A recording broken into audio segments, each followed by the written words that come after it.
Pilipinas, ang oras po 6:41. Eto na ang mag-partner na mas paliliwanagan tayo pagdating sa batas. Mga payo ng mga abogado, mga usaping abogado na mas malinaw na pag-uusapan para mas maintindihan natin. Kumpanyera ng Bayan, si Attorney Rina Seco at ang Panyera ng Bayan, si Attorney Cam Cheryl Adami Molina. Dos Kumpanieras sa DZRH Radio, DZRH TV at DZRH Online. Bago mo kasuhan, bago ka pumirma, bago ka makipagkasundo, makinig muna sa Dos Kumpanieras. Magandang gabi Pilipinas, ito po ang programang Dos Kumpanieras at kami po inyong mga nakakasama tonight, ang mga panyera ng bayan. Ako po si Attorney Rina Seco. Ako naman po si Attorney Cam. Para sa DZRH, una sa Pilipinas, una sa Pilipino. Dos Kumpanieras. Kumusta po ang buong pamilya? Tayo yon, buong pamilya ni Carlos Yulo. Yay! Congratulations, Nakadalawang gold medal sa Attorney Cam, no? Napakasaya. Ayan. Nakakaiyak noong prinay ang lupang hinirang. 'Di ba? Ang sarap sa pakiramdam at sana po tayong lahat ay proud na proud at ipagpatuloy natin na ipagdasal yung pang mga iba pang atleta. Bukas Attorney Cam ay lalaban si Hofer tsaka si Ira Villegas, gayon din si EJ Obiena. Sila pa yon. Pati si Nesty Petesio. Yan. Sila pa yung mga lalaban pa, Attorney Cam. Ano? Dos Kumpanieras. At kaakibat ng, syempre, tagumpay ni Carlos Yulo, andyan din po ang mga intriga sa kanyang mga pamilya at ganoon din sa kanyang coach at sa kanyang kasintahan. Pero doon tayo mag-focus sa magandang balita. Oo, proud na proud tayo, ano. Yung mga pribadong problema nila sana hindi na kinakaladkad sa publiko, ano.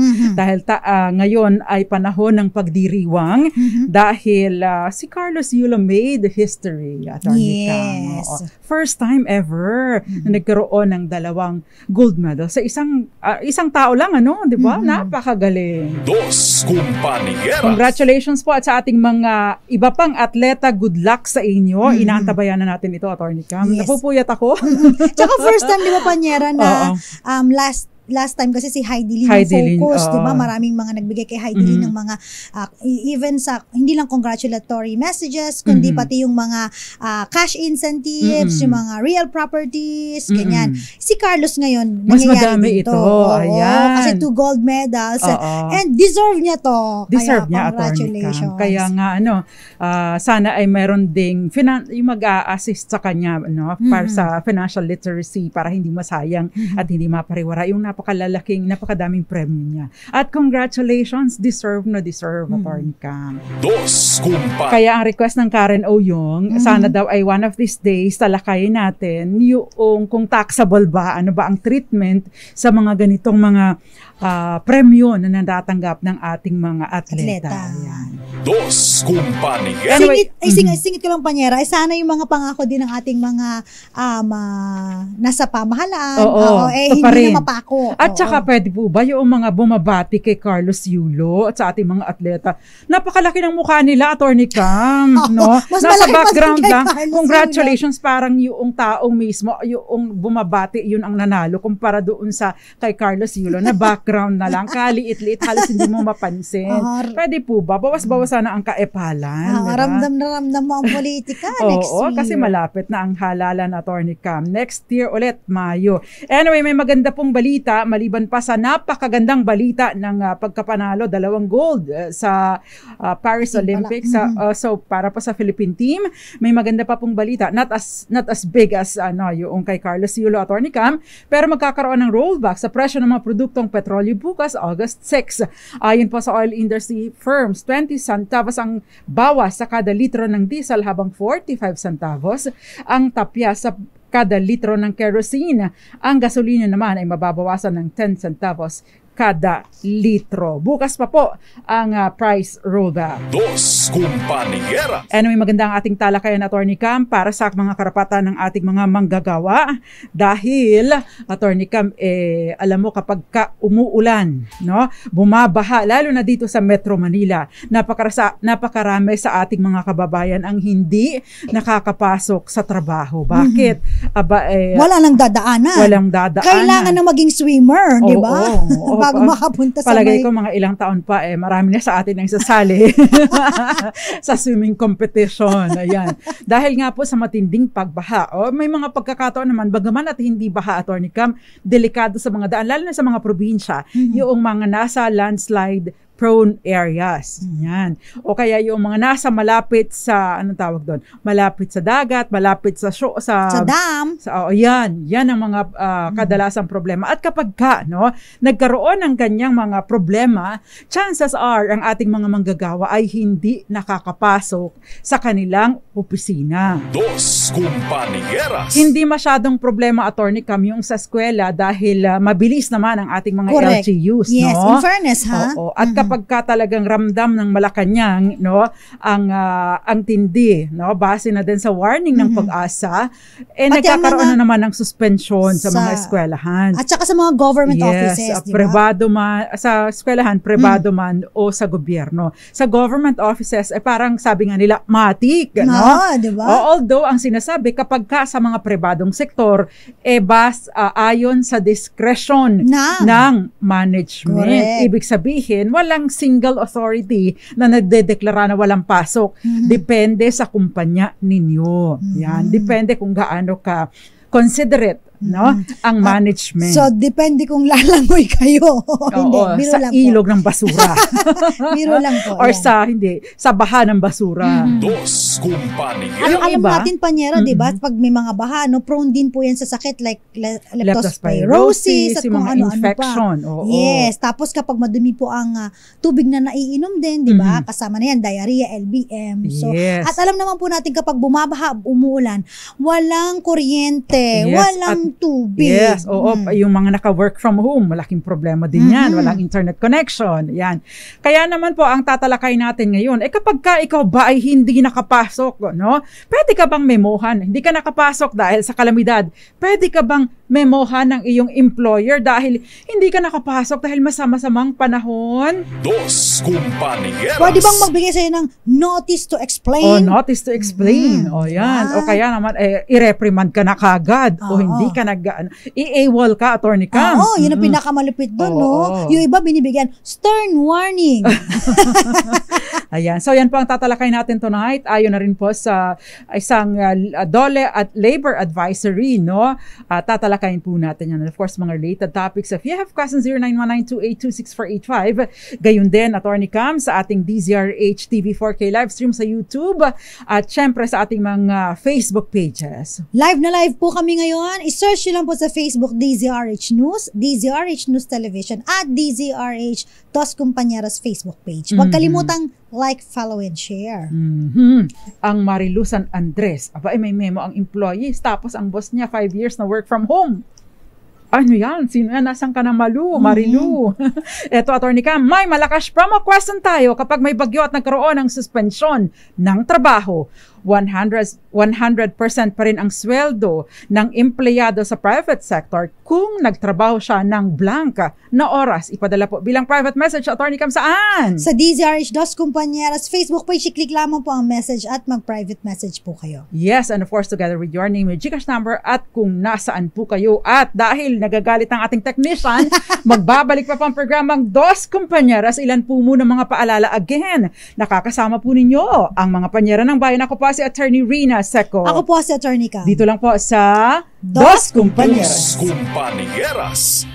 Dos Compañeras. Nagbabalik pa ang programang Dos Compañeras. Kasama pa rin po mga panyera ng bayan. Ako pa si Attorney Rina Seco. Ako naman po si Attorney Cam. At tinatalakay po natin kung maaari bang mamimohan ng empleyado kung hindi ito nakapasok dahil sa masamang panahon. Attorney Cam, mayroong bad news, sad news. Hindi nag-qualify si Lauren Hoffman. Kasi di ba nag-fail siya, tapos binigyan ng parang second chance. Kumbaga sa exam removal, hindi siya nag-qualify, so natapos na. So ilan na lang ang naititira natin na Sa pool ba yan? Tama ba? Sa ano to, sa anong tawag doon? Hurdle, yung takbo. Yung tawag doon. Ano matawag doon? Pasensya na po, hindi kami mga atleta. Kasi alam mo, ang ever favorite ko talaga, gymnastics. Oo, kasi ako Dream nag-gymnast ko maging gymnast, pero matigas ang katawan ko. Panyera, at saka mabigat ang katawan ko. Pero, elementary. Yeah, ang ibang level si Atty. Cam. Pero naiiwan pa si Nasty Patesio, si Ira Villegas, meron pang ibang mga players Atty. Cam, kasama na sino pa ba? Si EJ Obiena, at saka, ngayon, natapos na si Lauren, no? Bukas at fifth bang sa 6th, no? Bukas, 1:00 ng madaling araw si EJ Obiena. Tapos sa Tuesday din, itong si John Cabang Tolentino in men's 110-meter hurdles. Yun. Parang qualifying din ito, Atty. Cam, no? So, yun. Dos Kumpanya. Marami pang ibang inaantabayanan tayo. Pero balikan muna natin ang ating talakayan. Kami po ay sumisegue from time to time, ha? Oo, kasi exciting para sa ating mga atleta, no? Anyway, no? Kanina po, before we pause for commercial, binanggitan natin yung tungkol doon sa isang labor advisory. At ito na nga po yung Labor Advisory number 17-2022 na na-issue noong August 2022. Ito, Atty. Cam, dahil dun sa bagyong Egay, yung malakas na bagyo din ng July yata yan or Agosto. No? Ang sinasabi po doon sa Labor Advisory, wala pong administrative sanction na pwedeng impose sa empleyado kung hindi siya makareport sa trabaho. Hindi nakapasok. Oo. Dahil sa imminent danger, ano nga sa Tagalog yung tungod? Dahil, nagpa-process ako sa English at sa Bisaya, dahil sa weather disturbance at mga similar or kaparehang mga pangyayari. Yun pong hindi nakapag-report sa work o sa trabaho dahil sa weather disturbance at saka mga parehong sitwasyon, no, ay hindi po tatanggap ng sweldo, no, dahil no work, no pay. Maliban na lamang po kung merong favorable na company policy or agreement or nakastipulate doon sa kontrata ng empleyado o merong CBA, yung collective bargaining agreement, no? Pero hindi siya maaari, bagaman at no work, no pay siya, hindi siya dapat na mamimohan o makastigo dahil sa pagliban niya sa trabaho dahil nga masama ang panahon. Priority dapat ang kaligtasan ng ating mga manggagawa. Ayan. Dos Kumpanieras. So kung halimbawa, Panyera, no, meron silang kontrata at nakalagay sa kontrata natin, di ba, no work, no pay, except for, pag nakalagay, ay yung mga during ng mga unforeseen events like typhoon, yan, yung mga earthquake, kung hindi nakapasok, paid pa rin. So, okay pa rin po yun. Pero bihira ang mga kumpanya na gano'n, no? Totoo. Yun naman pong mag-report sa trabaho at umabot ng, ito Atty. Cam, here's the catch, no? Kapag ka po umabot kayo ng 6 na oras na nagtatrabaho, sa panahon ng kalamidad, yun po ay entitled na kayo, kahit hindi kayo umabot sa 8 oras, entitled na kayo sa 100% ng inyong sweldo. Dos Kumpanya. Pero kapag ka po, no, again, 6 na oras pa lang, kasi normally, di ba, 8 hours, tapos 1 hour na break time, bali 9 hours ang inilalagi natin sa opisina, no? Dito, kapag ka may kalamidad, 6 na oras lamang, pwede ka nang sumahod ng 100%. Pero less than 6 hours ay in proportion, no? Proportionate dun sa iyong naipasok, no? So, ikukompute yun. Yes. Except otherwise then, without prejudice, kapag mas beneficial yung company policy, for example, no, half day lang o 4 hours lang yun, compensated ka na 8 hours na yun. Yes. So ganun po yun. Ayan. So yan po yung magandang balita dito. Dos Kumpanya. Pero ang tanong, ito ba ay para lamang sa mga bagyo? Para lang ba sa bagyo ito? Paano kung merong earthquake, actually, and similar circumstances? Kapag ka po nag-aalanganin, di ba normally kapag ka meron pong lindol, no? Sa Bisaya ito ang tawag ay linog. Kapag ka meron pong lindol at medyo may kalakasan, di ba meron pong mga aftershocks, saka alam mo, nagkaroon ng damage, normally pinapauwi na ng kumpanya ang kanilang mga empleyado para na din sa safety dahil baka mamaya hanggat hindi kasi na-i-inspect ang structure, yung integrity ng structure, hindi dapat muna mabalikan or hindi muna pwedeng pasukan, no, para po matiyak na kung sakaling baka magkaroon ng mas malakas na aftershock, yun magdelikado ang mga manggagawa na nasa looban. Dos Kumpanya. Paano naman kapag sobrang init ng panahon? 'Di ba? Naranasan namin ni wala ka pa noon, we were on leave. Naranasan ko nag-hearing, Attorney Cam. Nagbaskil ka ba, Panyera? Ay, matindi. Attorney Cam, pawala-wala ang serbisyo ng kuryente. May power interruption. Tapos ay 47 degrees Celsius ang temperature sa area. Tapos walang kuryente, pawala-wala. Bumalik man ang kuryente, hindi kaya ang i-on ang aircon. Ay ang request namin kay Judge, pwede ba magtanggal na kami ng blazer, no? Ayun. Ginajabar na kami. Baskil pa din. Yun, alam niyo po ba na kapag umabot sa 41 or 42 degrees Celsius ang temperature, no? Ito ay nasa limit, nasa danger sa limit na po ito, and therefore pwede po itong maging basihan para hindi ka mag-report sa trabaho. Dos Kumpanyera. O hindi natin alam ito, kasi noon pong last year, Labor Advisory number 8, series of 2023, dahil sa sobrang init, para daw maiwasan ang heat stress among workers, ay kailangan na dapat merong adequate na ventilation sa workspace at access to hydration. Ayan. Tapos, sabi niya gano'n, yung danger heat index or danger heat index na nagre-range from 42 degrees Celsius hanggang 51 degrees Celsius, nasa danger level heat index na ito. And therefore, maaari po na, maaari itong makapag-excuse sa empleyado. Say for example, kung kayo ay nandoon sa initan, so pwede po kayo mag-request na hindi po muna ako lalabas, lalo nakadelikado ito, Attorney Cam. In fact, because of this, merong magkaroon ng stroke or anong tawag to na, Attorney Cam? Heat stroke? May heat stroke, meron pong provision na inilalaan kaya lang napakaliit, parang 6,500 lang yung package nila, ang PhilHealth, ay ang liit pa din nun. Dos Kumpanya. Siyempre, napakalaki namang magkasakit ngayon. Napakamahal magkasakit, diba? Yung benefit package na 4,550 para sa hospital fees at 1,950 para sa professional fees ay walang-wala yan. Diba? Walang-wala yan kapag nagkasakit tayo at na-ospital. Dos Kumpanieras. Ayun. Pero pwede po ninyo itong i-invoke kung sakasakali, lalo na kung kayo ay direktang na nagtatrabaho sa ilalim ng sa kainitan ng araw.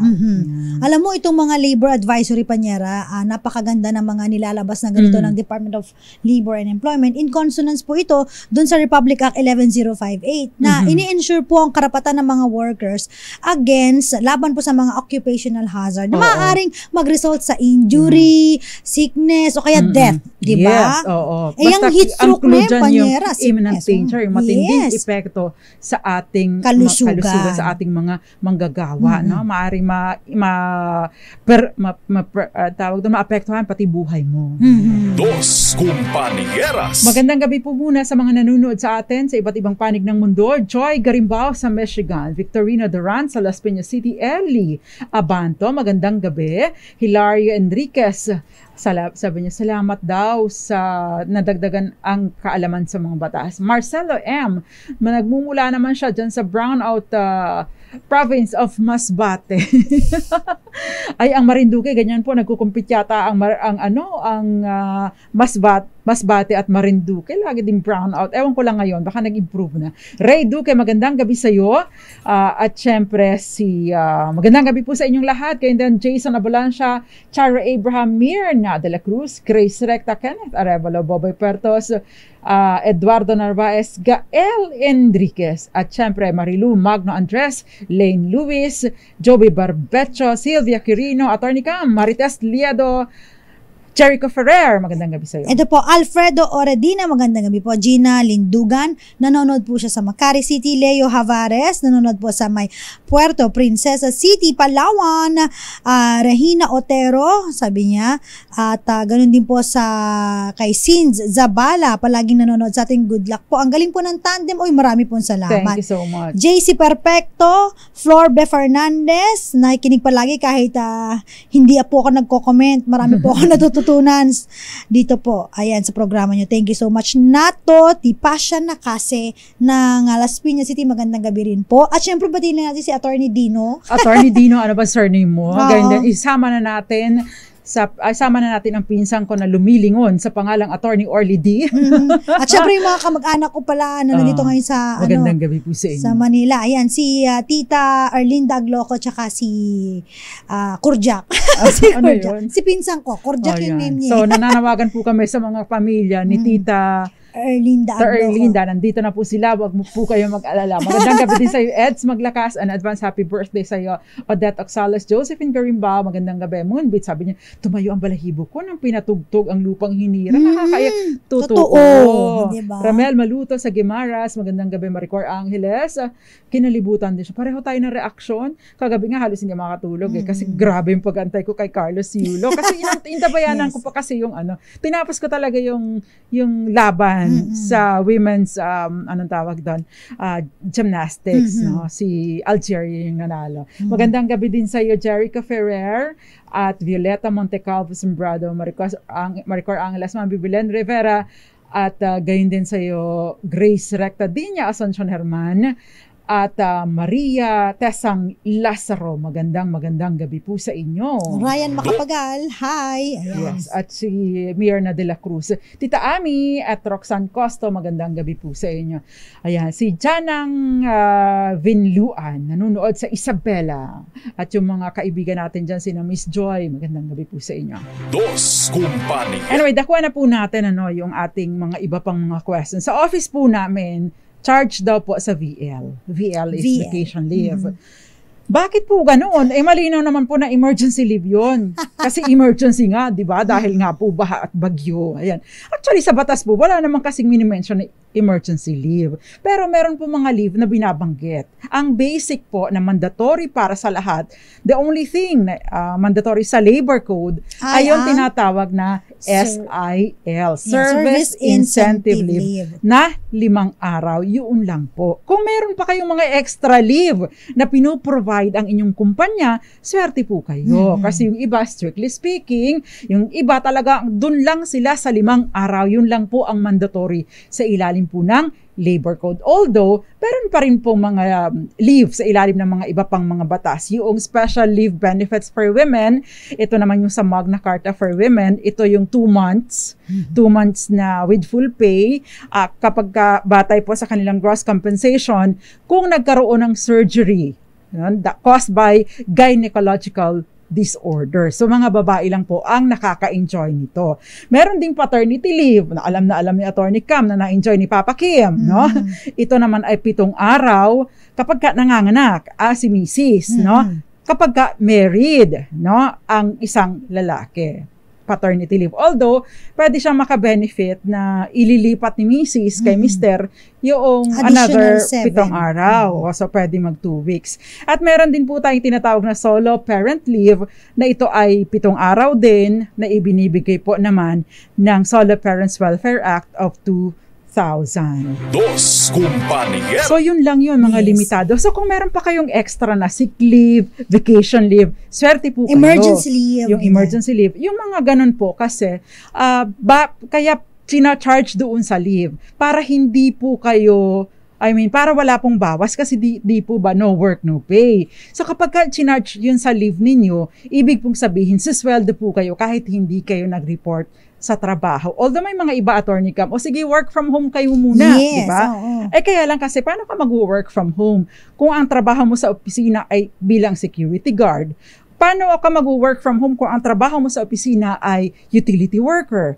So, alam naman, sweldohan ka ng opisina mo dahil pinaglilinis ka sa bahay mo, ibang usapin yun. Kaya nga po, charge doon sa emergency leave. Usually, yun ang ginagawa dito sa amin sa MBC Media Group. Dos Compañeras. For example po ng mga work from home, na mga ginagawa po yung mga admin duties po, at saka yung mga kaya pong gawin ng isang empleyado gamit ng kanyang laptop o computers. Remember, tayo po ay nahasa dahil sa pandemic. Di ba tayo po ay, in fact, may mga iba po ngayon, nakamix na sila, Panyera. May mga work from home sila na duty, tapos may papasok on-site, mga ganun na. So parang ready na tayo nung pandemic, nung after the pandemic. So may mga ganitong sitwasyon na applicable na po. So kung yung iba po ay work from home, minsan nga, di ba sa atin, yung mga iba, work from home sila, pinapayagan sila. Yes, yung mga accountants natin, di ba? Yes,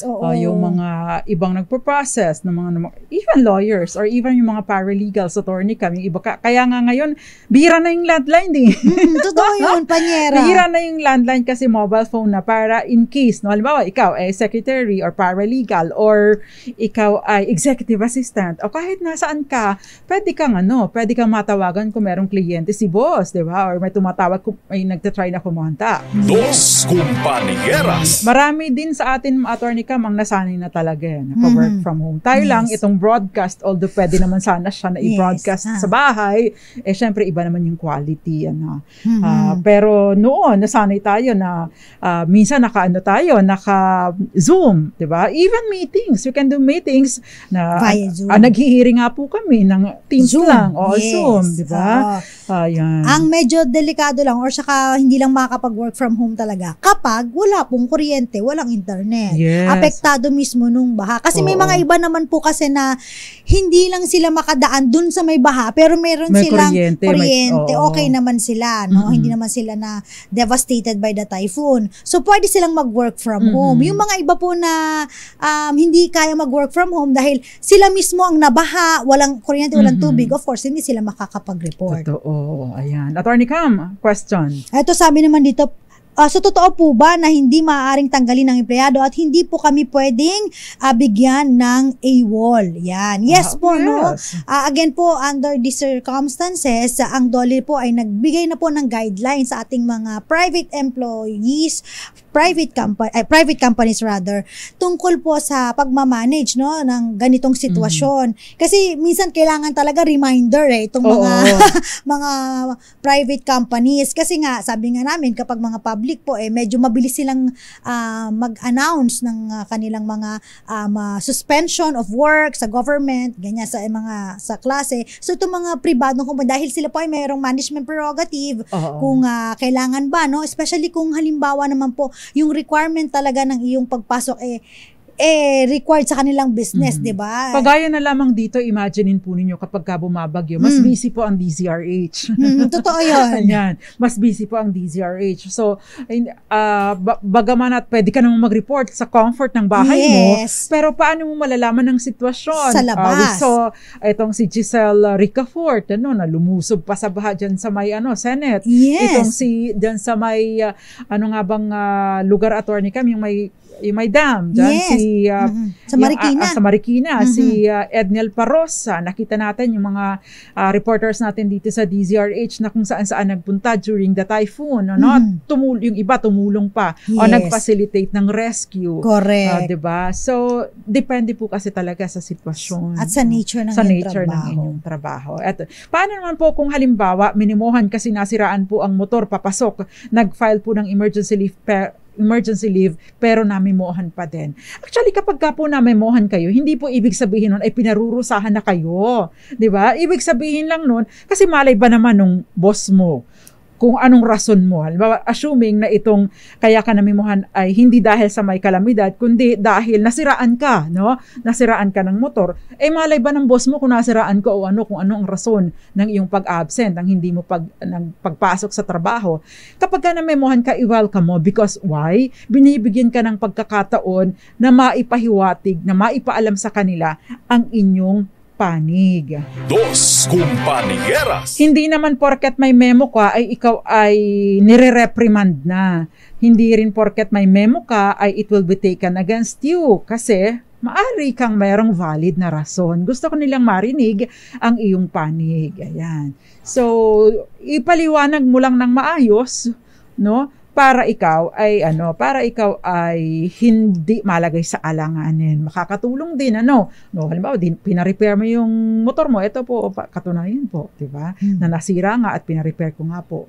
Kaya po hindi ako nakapasok. Ayan. Yan, Attorney Cam, next, before we pause for commercial. Ito, sabi dito, dapat po ba ang mga employers po, no, mag-provide ng extra cash or benefit sa mga empleyadong pumasok po sa bagyo?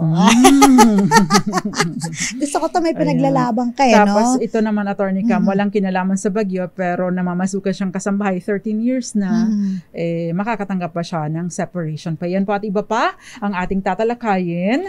Magandang gabi sa inyo, Manuel Nonato, Maricor Angeles, Felix Falcotelo, at maraming iba pa. Yung iba pa dyan, Attorney Cam, bago tayo mag-pause for commercial. Ayan, magandang gabi rin po, of course, kay Mama Vita, kay Papa Will, magandang gabi po. Lagi nakatutok sa atin yan, mga number 1 supporter natin. Kila, ganun din po, no, kay Ray Borile Sr., magandang gabi po. At kay Nakase, magandang gabi. Eduardo Narvaez at mga Anarna po sa Silang Cavite, especially Tatay Ben and Ria Anarna dyan sa Lalaan 1, Silang Cavite. Magandang gabi po sa inyo. At mga taga Cavite in general, especially mga taga Tagaytay, Attorney Cam, at mga taga St. Paul. Magandang gabi po sa inyo. Dos Compañeras. At again, para po sa ating DZRH Malakas promo question, Attorney Cam. Para sa mga gustong sumali, manalo po ng 500 pesos, sagutin ng katanungan kapag may bagyo. Ayan po ha, at nagkaroon ng suspension ng trabaho, 100% pa rin ng sweldo ang empleyado sa private sector kung nakapagtrabaho siya ng blank na oras. Yes, ay padala po bilang private message sa atin, DZRH Dos Compañeras, with your name, your Gcash number, at kung nasaan kayo, at may isang mananalo po ng 500 pesos tonight. At magbabalik pa po ang programang Dos Compañeras. Ilan po muna mga paalala, nakakasama pa rin po ninyo ang mga panyera ng bayan. Ako pa si Attorney Rina Seco. Ako po si Attorney Cam. Dito lang po sa Dos Compañeras. It's 16 minutes after 7 in the evening. Dos Compañeras. RH. Dos Compañeras. Nagbabalik pa ang programang Dos Compañeras. Kasama pa rin po mga panyera ng bayan. Ako pa si Attorney Rina Seco. Ako po si Attorney Cam. At tinatalakay po natin yung tungkol sa labor advisory, no, na applicable kapag ka po mayroong mga kalamidad, no, na talagang nagnganganib ang ating buhay. Kaya naman, o ang ating kaligtasan, kaya naman pinapayagan po tayo, no, ng DOLE na kahit hindi pumasok na walang kaakibat na parusa. No? Kung mamamaymohan po kayo, iside po ninyo ito. No? Dahil mahirap. Siyempre, dapat patunayan yun din na talagang may kalamidad. Baka naman, umambun lang. Baka naman umambun lang, nag-absent na kayo. Baka po sipunin ako Manipis po yung buhok ko Wala pong buhok Bumbunan na agad uubos po yung buhok ko kapag hindi naman gano'n. No? Talagang yung alanganing sitwasyon ka lang talaga. Dos Compañeras. Before we pause for commercial, Divina Cadiana, Priscilla Quirante, Renato C. at Manuel Nonato, gayon din yung mga si Flor B. Fernandez at maraming iba pa. Attorney Cam, magandang gabi sa inyo. Pero Attorney Cam, you have a question? Yung question ng ating texter, sabi niya, paano po yung mga pumasok naman po ng mga empleyado during calamity? Dapat po, di ba, may extra cash incentives or benefits mula sa employer. Ayan. So, pag mga ganito po, no, nakalagay din po sa labor advisory na ang sabi po doon ay yung mga employers may provide extra incentives or benefits. Ibig sabihin ng may, maaaring magbigay pero hindi discretionary po lang. Mandatory. Kusang loob. Opo. Pwedeng wala. Pwedeng meron. Meron. Walang sapilitan nito. Yes. Depende lang sa appreciation. Tsaka depende kung may pera, extra ang inyong kumpanya. Kung generous po inyong kumpanya at merong enough, diba? Oo, napansin nila na ikaw talaga ay sumuong sa baha, makapasok lang dito. At critical lalo ang iyong posisyon. Critical ang iyong trabaho. Yung trabaho na maaari hindi mag-function ng kumpanya ninyo dahil wala ka. Ma-appreciate yan ng iyong boss at I'm sure bibigyan ka ng incentives. Kagaya na lang dito sa atin, paano kung walang newscaster o announcer? Critical paano sila. na? Magpa-play lang tayong commercial. Diba? Ganun sito. Depende po talaga sa inyong kumpanya. Pero ito, Attorney Cam, ang sabi niya, dito po sa mga BPO, yan po problema. Sabi ni Shoppo Man, attorney sa BPO, hindi po ganyan. Subukan mo mag-absent. Yari ka kay TL.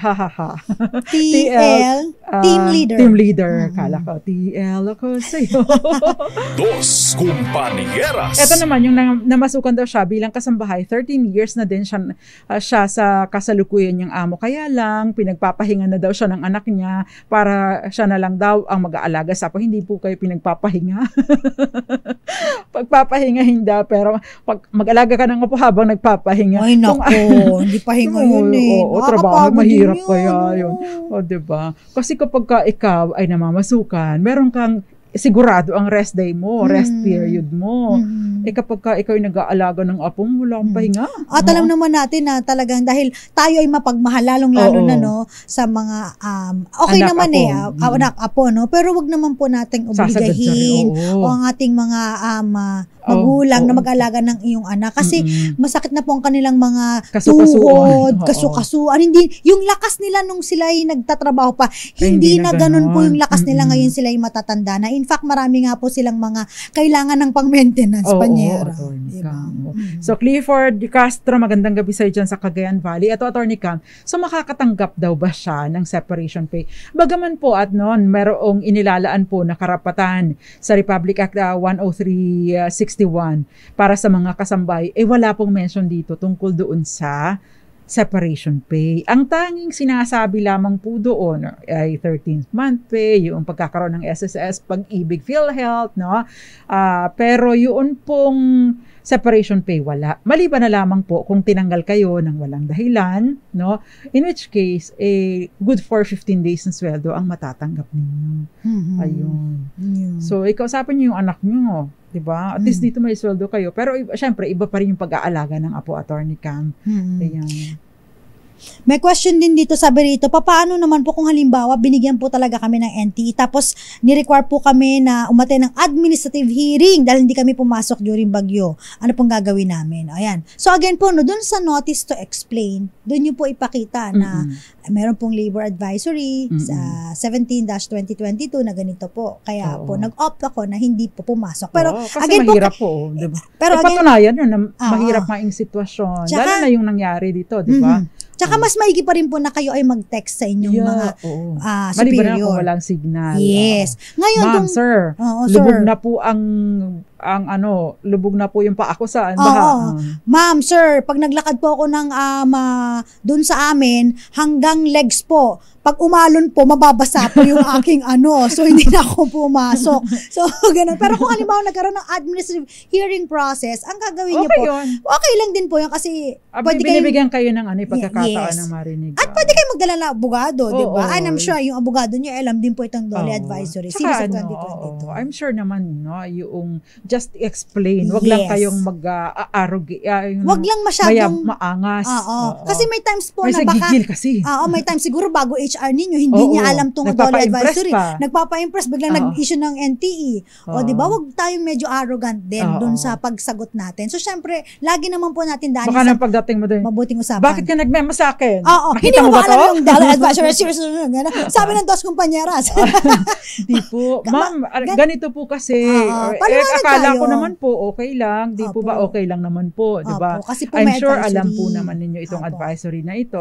Di ba? Ganun naman. Dos Compañeras. Okay. Eto, paano naman po yung walang calamity pero high-risk pregnancy at pinag-bed rest po ng doctor tapos pinapapasok pa rin po ng employer kung hindi madi-demote.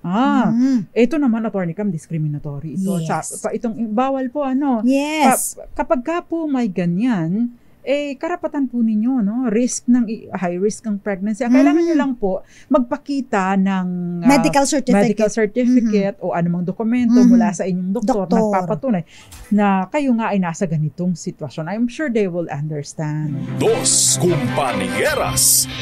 Ayan, Attorney Cam, magbasa muna tayo. Si Josefina Fajardo, ay sumasagot si Josefina Fajardo dyan sa Pag-asa, Quezon City. Si Ma'am Grace Recta, Apostolic Mission yan? Ay, oo, yung sa Apo, Attorney Cam. Magdalena Marty, nanonood sa atin. Sabi niya, na kahit nasa bahay lang, iba na kasi ang may alam sa batas. Maraming salamat po sa inyo. Yan, Attorney Cam. Basa. Si Clifford Castro, sabi niya, magandang gabi po. Nanonood po kami sa Cagayan Valley. Magandang Thank you gabi so po much. sa inyo. At syempre, yung mga taga Tuguegarao, magandang gabi po sa inyo. Eto po. Si Arvin Mangabang, sobrang fanatic po ako sa inyo. Nakikinig ako sa radyo. Thank you very nanonood much. din po sa FB. Uy, thank you po. Thank you. Si Willie Burgos, sumasagot sa atin. Sagot ka po dun sa ating DZRH Dos Compañeras Facebook page. Wag po i-post ang inyong number sa ating chat group or kaya dun sa may mga comment section or dun sa chat box sa YouTube. Importante po na dun po kayo mag-message sa aming Facebook page na DZRH Dos Compañeras. Etong si Sander Tan, sabi niya good evening sa inyong dalawa. Nag-work po ako sa isang law office. 2 years ako sa kanya. Bakit hindi ako hinulugan sa SSS? Umalis na ako. Kailan babayaran niya yung pinasok ko sa kanyang 2 taon? Thank you. Kailangan bang bayaran? Actually, alam mo, kapag ganito, Attorney Cam, lalo na kapag ikaw ay binawasan, merong deduction sa'yo para doon. Pwede mo siyang kasuhan ng estafa, Sander Tan. Eileen Mangabang, magandang gabi. So, nabasa mo na pala ito, Attorney Cam. Magandang gabi po sa inyo. Mga taga San Jose del Monte, Bulacan. At mga taga Concepcion, Tarlac, magandang gabi. At syempre, Judge Cheryl Alomio Macapagal dyan sa Masinloc, Zambales, magandang gabi sa inyo. Dos Compañeras. Bayan din sa iyo, Judge lilipat ka na ba, Judge? Judge Dennis Mendoza, magandang gabi sa Tuguegarao RTC. Executive Judge siya, Attorney Cam. Good evening po sa inyo. Sa tanong na, Attorney Cam. Para sa ating DZRH Malakas online promo, sa katanungan na kapag may bagyo at nagkaroon ng suspension ng trabaho, 100% pa din ang sweldo ng empleyado sa private sector kung nakapagtrabaho siya ng blank na oras. Ang sagot, 6 na oras po. At 6 na oras. Nakakuha ng tamang, marami naman sa kanila nakakuha ng tamang sagot, Attorney Cam, although meron sumagot ng 9 hours. Pero ang tama po talaga, 6 na oras Nagkabaliktad lang. Yung 6 niya naging 9. Taga Makati City, David Rodriguez, congratulations sa iyo. Ayan, maraming salamat po sa mga tumutok. Alexis Tiger, late daw siya. Magandang gabi po sa inyo at sa lahat ng mga nakatutok. Good morning, good afternoon, good evening, and good night. Antabayanan po ang susunod na programa, ang programang Lunas at Lunas Extension para sa mga mahalagang impormasyon tungkol sa kalusugan. Attorney Cam, yung mga pabati mo dyan. Okay na ako, Panyera. Yung mga kamag-anak ko na lang dyan sa may Marcos, Ilocos Norte. Lahat ng mga taga Sitio Irinea. Taga Marinduque, lalo na mga taga Benavista, Marinduque. Magandang gabi po sa inyo. At IBP Marinduque, sa aming president, tago na lang natin sa lumilingon sa pangalan na Orly D. Oo. Naalala ko lang, Panyera, yung Sitio Irene kasi yun. Pero ang basa nila, Sitio Irene. Anyway, magsama-sama po ulit tayo bukas. Same time, same station, same beautiful places. Yes. Kami na po ang bumubola sa sarili namin. Nakasama po natin, nag-assist sa atin, Attorney Cam, ever loyal, si Gael Enriquez. Nag-assist sa atin si Billy Domingo at Het Del Moro. Kami naman po ang mga Panyera ng bayan. Ako po si Attorney Rina Seco. Ako po si Attorney Cam. Para sa DZRH, una sa Pilipinas, una sa Pilipino. Dos Compañeras.